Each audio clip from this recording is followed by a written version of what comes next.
Hey guys, I'm Brandon. Today we're going to continue the second book of Kings. We have our arts and crafts videos. We also have a Spanish channel, and the link is in the description. This story can be found in 2 Kings chapter 4, verses 8 through 37.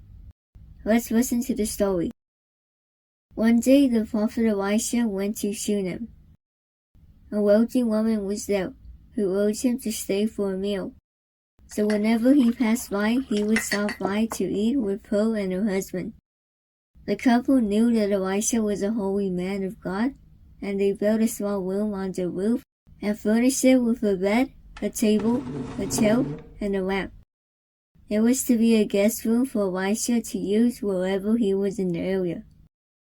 One day when Elisha and his servant Gehazi were staying in the guest room, the prophet wondered what could be done to repay their kindness.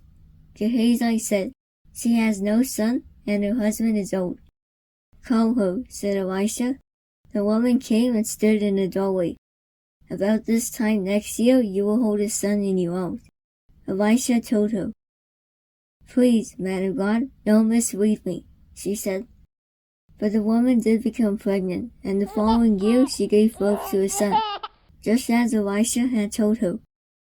The child grew, and one day he went out to his father, who was with the reapers. He suddenly cried to his father, "My head, my head." His father told his servant to carry him to his mother. The boy sat on his mother's lap until noon, and then he died. She laid him on the bed of the man of God, in the guest room, and shut the door. She called her husband and said, "Please, send me one of the servants and a donkey, so I can quickly go to the man of God and return." "Why go to him now?" asked her husband. She did not tell him, but set off immediately. She saddled the donkey and said to her servant, "Lead on, don't slow down for me unless I tell you." They traveled as quickly as they could to Elisha, who was at Mount Carmel. When she found Elisha, she took hold of his feet. Gehazi came over to push her away, but the man of God said, "Leave her alone.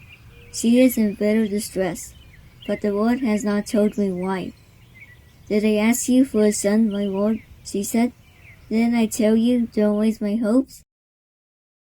Elisha said to Gehazi, "Tuck your cloak in your belt, take my staff in your hand, and run. Don't greet anyone you meet, and if anyone greets you, do not answer. Lay my staff on the boy's face." Gehazi went on ahead and laid the staff on the boy's face, but there was no sound or response. So Gehazi went back to meet Elisha, who was on his way to the house. "The boy has not woken," he reported. When Elisha reached the house, there was the boy lying dead on his couch. He went in, shut the door, and prayed to the Lord. He stretched his body out on the boy, and the boy's body grew warm. Elisha walked up and down the room, then lay on the boy again. The boy sneezed 7 times and opened his eyes. Elisha told Gehazi to summon his mother. When she came in, he said, "Take your son." She fell at Elisha's feet and bowed to the ground. Then she took her son and went out. In this beautiful story, we saw a great miracle of God. The child's mother looked for Elisha because her child had died. The woman knew that God could bring her son back to life. The woman trusted and believed that God could do a miracle. This is called faith. Faith is trusting and firmly believing without doubting that God can do anything because God is omnipotent. Omnipotent means that God is all-powerful, and there is nothing impossible for him. Always trust in God, and never doubt that he will help you and answer your prayers. Remember, God loves you very much and has great plans for you. Thanks for watching, and please see our videos, like, and subscribe. We'll see you in the next episode. Bye!